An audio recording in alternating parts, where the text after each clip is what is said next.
Olá, meus amigos, tudo bem com vocês? Eu espero que sim.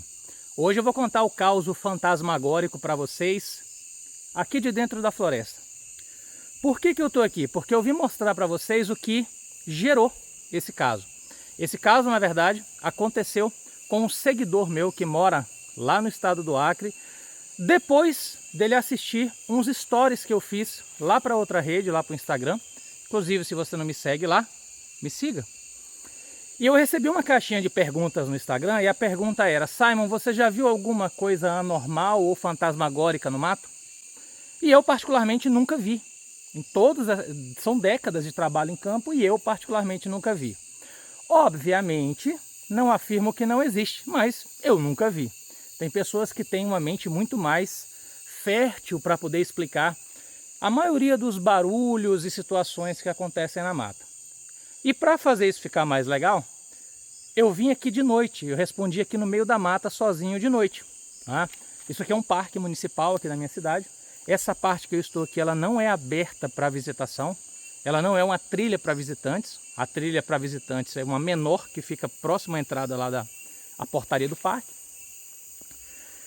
E eu respondi, né, nessa trilha, falando que eu particularmente nunca tinha visto, que algumas pessoas, quando vão para o mato, às vezes o cérebro humano ele é uma máquina de crença, então muitas vezes por você não conhecer algumas coisas, você termina associando aquilo lá a algo fantasmagórico.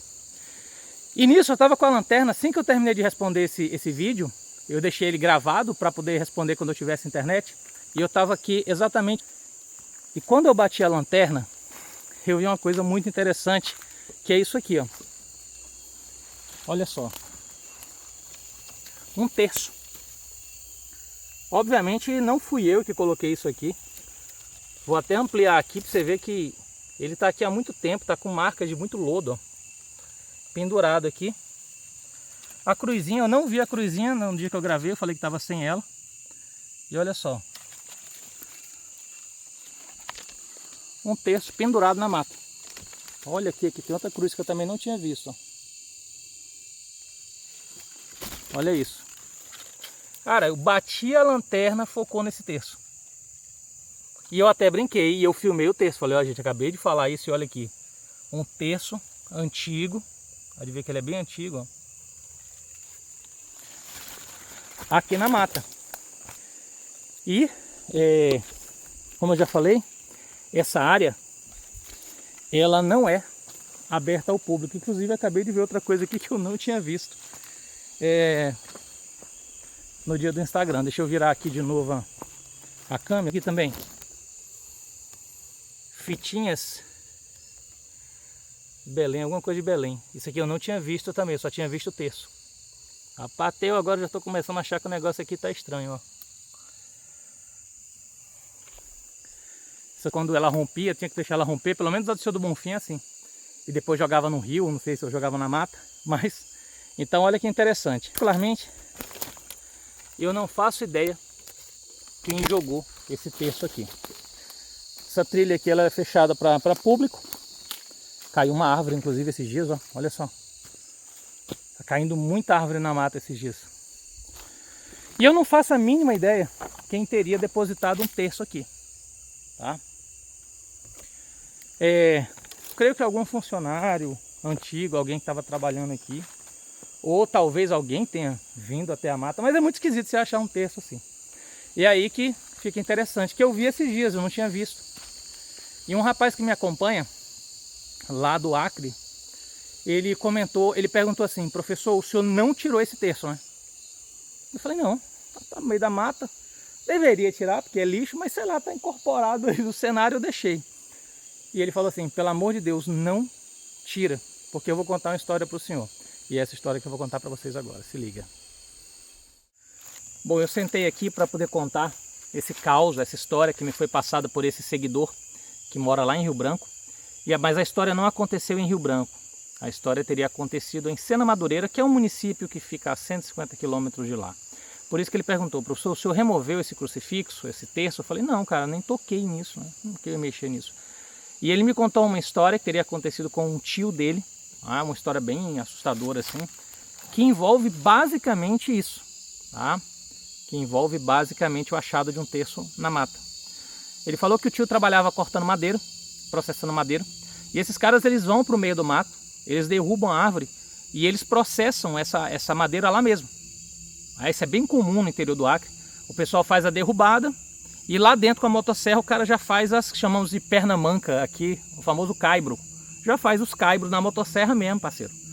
E tem caras que levam dias fazendo isso. Então é um trecho muito longo que eles entram, eles derrubam, eles processam lá, porque depois é mais fácil já tirar essa madeira processada, geralmente no lombo de boi mesmo. Entra com o bicho lá, na tração animal eles vão tirando isso daí, porque são trilhas muito pequenas. E ele disse que um tio fazia isso, e esse tio montou um tapirizinho onde ele dormia, porque às vezes esse tio passava dias fazendo isso no meio do mato. Não tinha como ficar indo para a cidade, indo para a área todo dia. O cara ia para lá, pegava lá na linha a carona dele, descia na boca da mata lá, entrava para fazer o trabalho dele. E aí ele montava uma tapera, um tapiri, que era uma casinha ali, rústica, com a rede dele, mochila, utensílios, passava um córrego perto e o cara passava dias ali. Tá? E aí resultado, ele disse que esse tio uma vez estava dormindo e ele escutou uma mulher falar no ouvido dele, me ajuda, pediu ajuda. E aí ele deu um pulo, achou que estava sonhando, mas foi muito nítido a mulher falar me ajuda, e olhou em volta, não tinha nada. E na mesma noite ele escutou barulho como se tivesse alguém correndo em volta desse tapirizinho. O cara com a espingarda aqui, a lanterna, e não via nada. No outro dia, quando ele foi processar a madeira, o lugar que ele estava passando, ele encontrou um terço. Um terço amarrado por um barbante. Pegou esse terço, colocou na mochila, né, de boa. Só que ele colocou esse terço na mochila, colocou a mochila e ele simplesmente se perdeu. Ele não conseguiu achar, ele disse que ficou completamente perdido, não conseguiu achar o rumo do tapiri e acabou tendo que dormir no meio da mata. Imagina, sendo devorado lá por pernilongos, conseguiu fazer um fogo com breu, forrou o chão com palha, mas praticamente você não dorme. Mosquitaiada em cima, medo de cobra e tudo mais. E ele escutou a mesma voz feminina falar no ouvido dele assim, aonde você colocou? Ó, até arrepio. E aí, não dormiu praticamente. No outro dia ele tirou esse terço da bolsa, jogou lá no chão. E quando ele fez isso, ele disse que ele botou a mochila, começou a andar, rapidamente ele se localizou e conseguiu voltar para a tapera dele, o tapiri dele. Ou seja, de boa. E aí quando ele voltou para a cidade, ele foi contar isso para a família. E um amigo da família, um senhor que inclusive era quem fazia esse trabalho de puxar as madeiras, falou assim, quando ele contou isso, o cara falou assim, onde é que você colocou esse terço? Ele falou, eu joguei lá mesmo. Ele falou, cara, esse terço tem que voltar para o lugar dele. Por quê? Ele falou, porque sim. Para evitar que coisas ruins aconteçam com você. E aí quando eles foram uns dias depois lá buscar essa madeira, ele foi lá no local onde ele dormiu, porque ele já conseguia se situar numa boa, achou o terço. E ele disse que o barbante que o terço estava pendurado estava cheio de nós. O barbante estava liso e quando ele achou de novo estava cheio de nós. Ó que loucura. Pegou isso, aí o senhor falou assim, agora nós vamos no lugar que você achou e você vai colocar esse terço de volta. Aí ele foi lá, colocou o terço de volta. E o cara falou assim, ele tem que ficar baixo, porque a dona dele anda olhando pro chão. Aí o cara olhou assim, falou, como é que é? Tem que ficar baixo, porque a dona dele anda olhando pro chão. Falou assim pra ele. O cara todo arrepiado, amarrou o terço lá, fez uma oração, pediu desculpa. Os dois saíram e ele nunca mais ouviu nada. Olha que doideira, né, velho? Tomara que não seja a mesma dona desse aqui. Mas que doideira, né? Eu particularmente acho que isso aqui foi algum funcionário ou alguma pessoa que... parente de algum funcionário que veio aí e, sei lá, jogou, ficou ali. É estranho procurar uma explicação para um terço pendurado no meio da mata, mas basicamente alguém pode ter jogado ali, alguém pode ter perdido, sabe Deus, né? E é isso, meus amigos. Essa Amazônia tem muita história estranha, né? Tem muita coisa, muito caos, tem muita história que realmente arrepia aí os cabelos da barba, né? E é isso, eu espero que vocês tenham gostado desse caos aí. Agradeço ao seguidor que me fez esse relato, né? Foi bem interessante esse relato aí, agradeço bastante. Como eu já disse, eu trago caos. Se é verdade ou se não é, eu não sei. Eu só estou trazendo caos aqui para que vocês possam ouvir e processar junto comigo. Espero que tenham gostado desse vídeo. Um grande abraço para vocês e até a próxima semana. Valeu. E ó, se achar um terço pendurado, não tira não, beleza?